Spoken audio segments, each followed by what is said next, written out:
Hello, hello, kumusta ang lahat?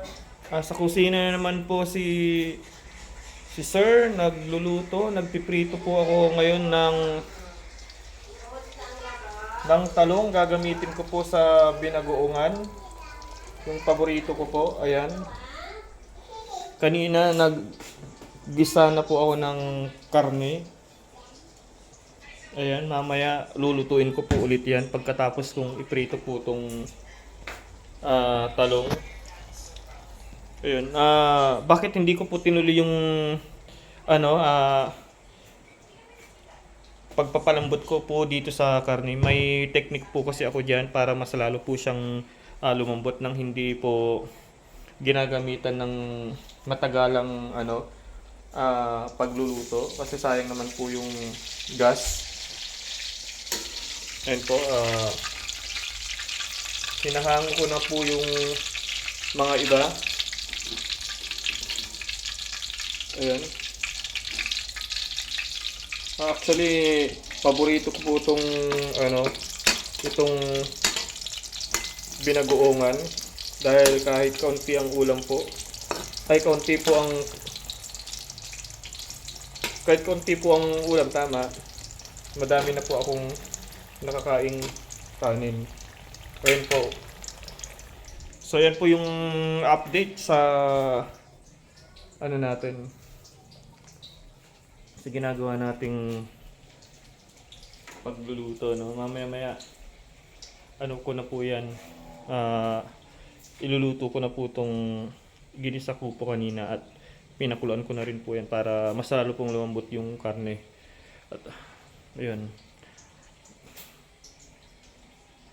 lang po ulit ako nakapag video gawa ng medyo busy po dito sa bahay, tsaka marami pong inaayos. Kanina nagpagawa po ako ng tricycle, no? Medyo may problema po yung tricycle. Ginagamit po yun pang service po para ma-assure po natin yung seguridad or safety ng pamilya. Yun, what's up, man? Yun po. Palagay ko kulang po yung talong. Ayun po, nag-slice pa po tayo ng talong kasi baka mamaya kulangin, no?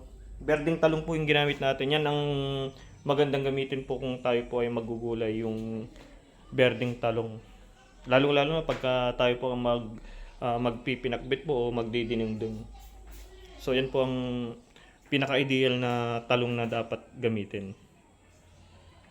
So yun guys, lumabas na po muna ako para magpahangin. Medyo mainit po sa loob.